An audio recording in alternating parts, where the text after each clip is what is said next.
이때는 당연히 아합은 이미 여러 해 전에 죽었습니다. 그러나 그의 아내 이세벨은 살아 있었고, 아합의 아들 요람이 북이스라엘의 제9대 왕으로 벌써 12년째 나라를 통치하고 있었는데,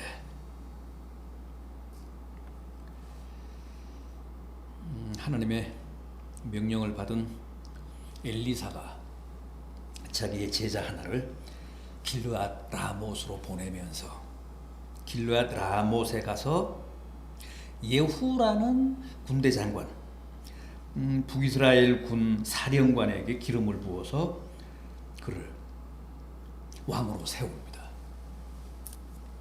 반역이죠. 왕이 있는데, 요람이 엄연히 북이스라엘 왕인데 하나님이 예후에게 기름을 부어서 왕을 만들라고 하셨습니다. 그래서 그렇게 했습니다.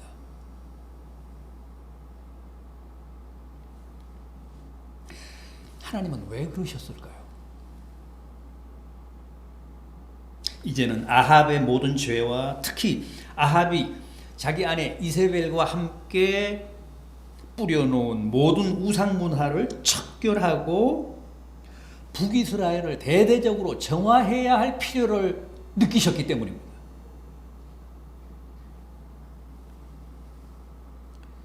그 일을 군사령관인 예후를 통해 이루시고자 엘리사로 하여금 기름을 부어 예후를 왕으로 옹립하라, 그렇게 말씀하신 겁니다. 명령하신 겁니다. 엘리사가 보낸 젊은 선지 생도가 길르앗 라못으로 가서 예후에게 전격 기름을 부으며, 내가 내게 기름을 부어 이스라엘의 왕으로 삼노니 너는 이제 내 주 아합의 집을 치라, 나의 종 곧 선지자들의 피를 이세벨에게 갚아주라, 또 아합에게 속한 모든 남자는 다 진멸되고 아합의 아내인 이세벨은 개들이 먹을 것이다, 그렇게 말씀하셨잖아요. 그걸 엘리사의 젊은 선지 생도가 예후에게 기름을 부으면서 다 전달했습니다. 그런 하나님의 예언, 하나님의 말씀을 다 전달했습니다. 그런데 이 9장 10절 하반절을 보십시오. 지난주에 우리가 함께 상고한 10절 하반절. 예후에게 기름을 부어 새로운 왕으로 세운 선지 생도가 곧 문을 열고 도망했다. 엄청난 역모니까 자칫하면 잡혀가서 죽을 수도 있으니까 자기의 사명을 다한 후에는, 자기의 숙제를 다한 후에는 지체하지 않고 출행랑을 쳤다는 거예요.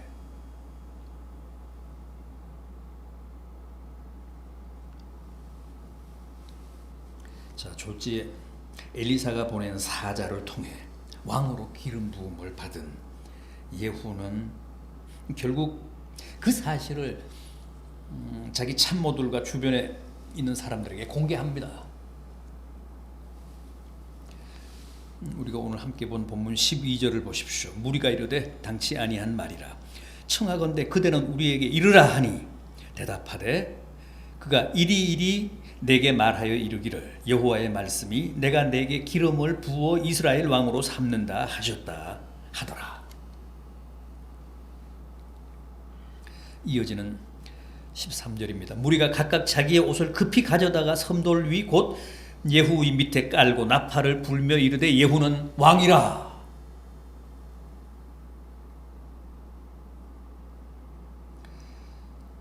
다행이잖아요. 일단 주변 사람들이 그 사실을 인정을 했습니다. 여호와께서 새롭게 예후를 왕으로 기름 부으셨다는 사실을 예후 주변의 참모들이 인정을 한 거예요. 받아들였습니다. 그래서 이제는 예후가 왕이라. 아마 예후로서는 큰 힘이 됐을 겁니다. 이때 요람 왕은, 북이스라엘 왕은 아람 왕 하사엘과 맞서 싸우다가 전선에서 부상을 당해서 이스라엘로 가서 지금 치료를 받고 있는 중입니다. 병상에 있습니다. 또 마침 남왕국 아하시아 왕도 그 요람 왕을 문병하기 위해 북이스라엘에 지금 와 있습니다.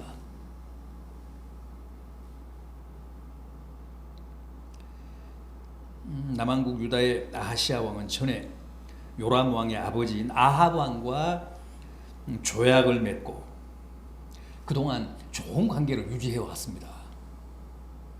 그래서 지금 아합 왕의 그 아들인 요람 왕을 문병 온 거예요.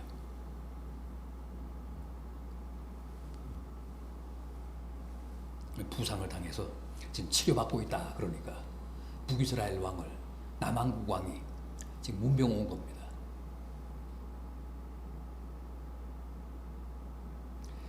이제 북이스라엘의 새로운 왕이 된 예후가 움직입니다. 16절을 보십시오. 예후가 병거를 타고 이스라엘로 가니 요람 왕이 거기에 누워 있었습니다. 유다의 왕 아하시아는 요람을 보러 내려왔더라. 북이스라엘 왕 요람은 지금 부상당해서 치료를 받고 있고, 남왕국 유다의 왕 아하시아는 요람을 이제 문병하기 위해 북이스라엘에 지금 왔다는 거예요. 그런데 그 이스라엘로 새롭게 북이스라엘 왕으로 기름 부은 예후가 군사들을 데리고 병거를 타고 가고 있습니다.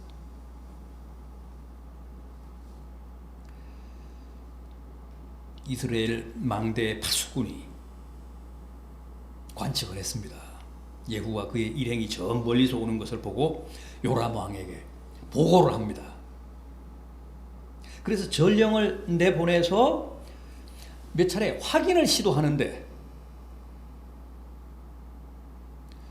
전령이 예후에게로 달려가서 왕의 말씀이 평안하냐 하시더이다.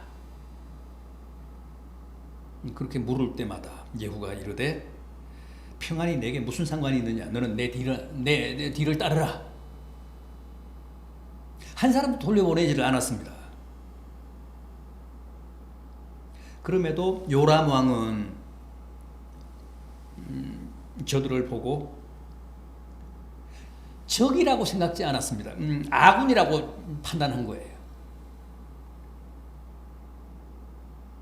더구나 20절을 보면 파수꾼들이 뭐라고 하느냐 하면 저기 달려오는 병거를 보니 마치 예후가 모는 것 같이 미치게 모나이다.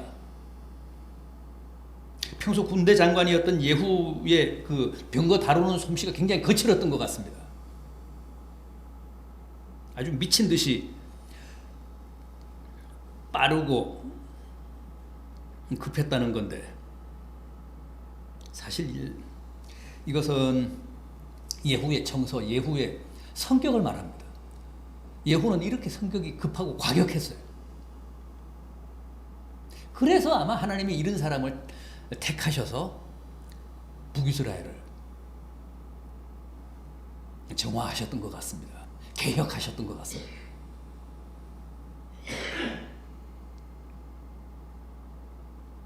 멀리서 오고 있는 예후를 이스라엘 성에서 바라보던 요람 왕이 뭔가 길르앗 라못 전선에서 긴급한 일이 생겼나 보다. 장관이 왕에게 직접 보고할 사항이 생겼나 보다. 별다른 생각 없이 아무튼 그렇게 바라봤습니다. 그러다가 결국은 마중까지 나갑니다. 마중을 나가는데 그게 또 누가 따라 나갑니까? 병문안 온 유다왕 아하시야도 함께 나갑니다. 그런데 요람 왕과 맞은편에서 미친 듯이 달려오던 예후가 정확히 어느 지점에서 서로 만났다고요? 21절 하반절을 보십시오. 나봇의 토지에서 만나매. 나봇의 토지는 어떤 겁니까? 나봇의 토지에는 어떤 사연이 있습니까? 열왕기상 21장에 나오는 얘기잖아요. 아합이 왕이 된 직후에 자기의 왕궁을 확장하려고 왕궁 가까이에 있는 나봇의 포도원을 탐했잖아요. 처음에는 돈을 줄 테니까 팔라고 합니다. 그런데 나봇이 토지를 팔고 사는 것은 하나님의 율법에 어긋난다며 팔 수 없다고 했습니다. 거절합니다. 그때 그 사건에 누가 끼어듭니까? 이세벨이 나서잖아요. 아합 왕의 아내인 이세벨이 나서서 당신이 정녕 이 나라의 군주가 맞습니까? 그러면서 아합을 비웃습니다. 그리고는 그 지역의 장로 두 사람에게 은밀하게 이세벨이 편지를 보내죠.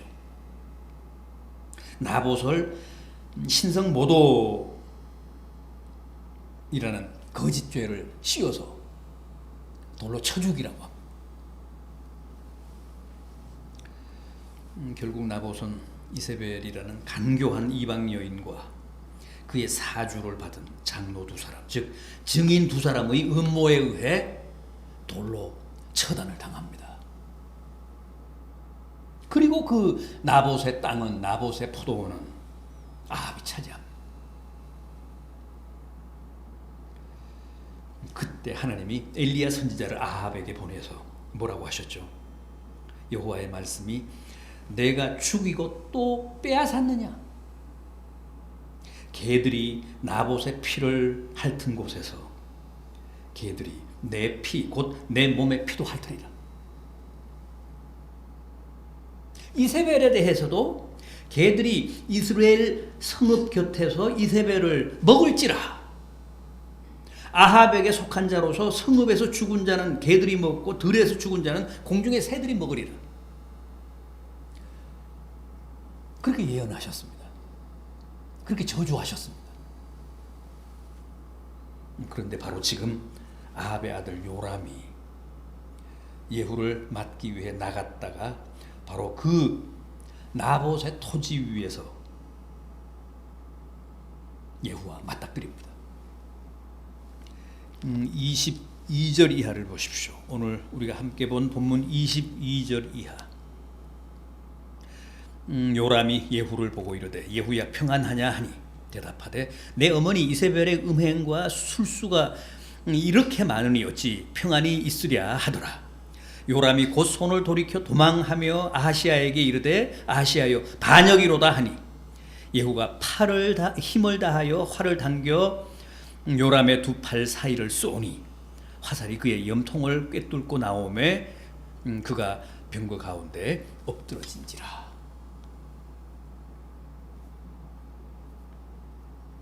내 어머니 이세벨의 음행이라는 말은 이세벨의 우상숭배 행위를 가리키는 말입니다. 우상숭배가 곧 영적인 음행이잖아요. 요람 왕이 놀라서 반란이다, 쿠데타다 하며 유다왕 아하시야와 함께 도망치려 했지만 이미 늦었습니다. 예후가 활을 당겨서 요람의 심장을 꿰뚫었다고 합니다. 그리고 빛깔이라는 부하 장수에게 시켜서 요람의 시체를 나봇의 밭에 던지라고 합니다. 26절 보십시오. 여호와께서 말씀하시기를 내가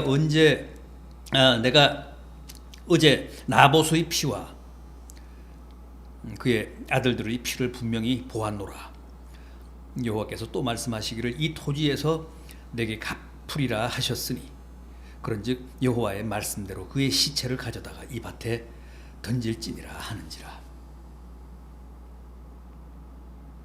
이로써 전에 하나님이 말씀하신 대로 나봇의 피값을 갚으신 겁니다.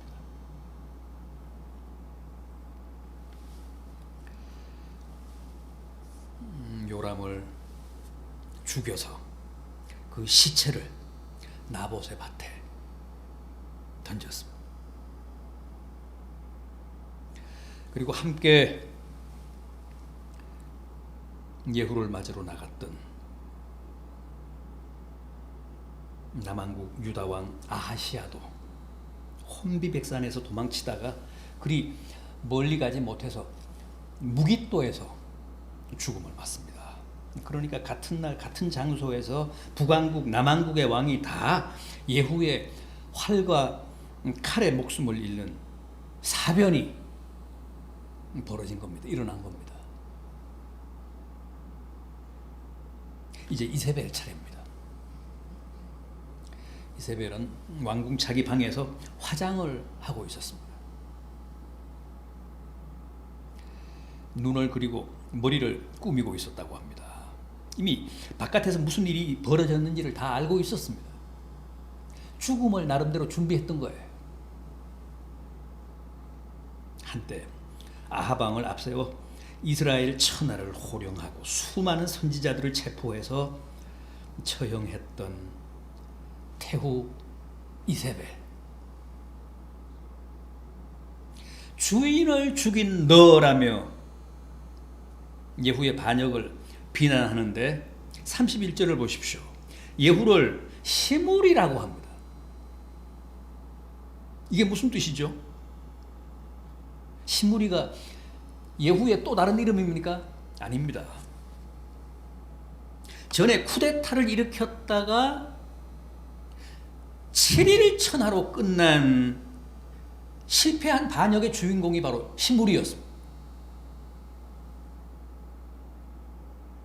그런데 예후를 바로 그 시므리라고 부른 겁니다.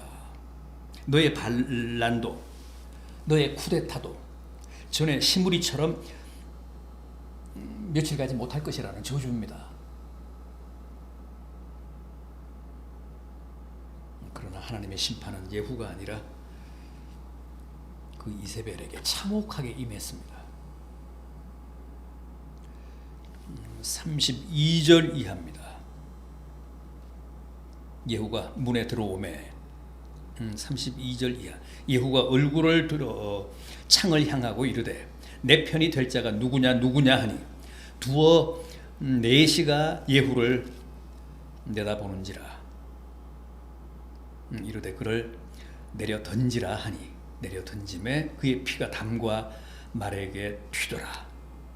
예후가 그의 시체를 밟으니라. 35절 이하. 가서 장사하려 한즉 그 두골과 발과 그의 손 외에는 찾지 못한지라. 돌아와서 전하니 예후가 이르되 이는 여호와께서 그 종 디셉 사람 엘리야를 통하여 말씀하신 바라. 이르시기를 이스라엘 토지에서 개들이 이세벨의 살을 먹을지라. 그 시체가 이스라엘 토지에서 거름같이 밭에 있으리니 이것이 이세벨이라고 가리켜 말하지 못하게 되리라 하셨느니라.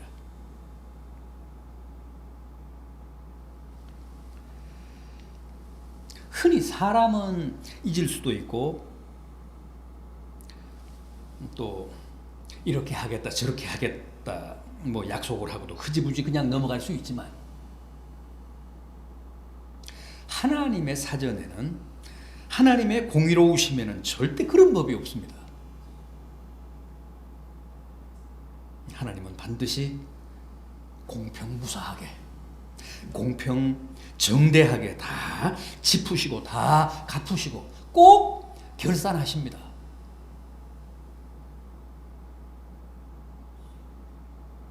반드시 당신이 하신 말씀과 약속은 지키십니다. 일찍이 아합에 대해 아합의 집에 대해 하신 말씀 보십시오. 지금 다 문자적으로 이루어졌습니다. 이어지는 10장을 보면 아합의 70명이나 되는 아들들이 다 살해당합니다. 몰살을 시킵니다. 그야말로 아합의 가계가 여기서 완전히 종말을 고합니다. 아합과 이세벨의 죄가 크고 중한 만큼 아합 가계에 대한 하나님의 심판과 응징도 정말 혹독하고 철저했습니다. 완벽하게 아합의 가문이 여기에서 종집으로 찍습니다.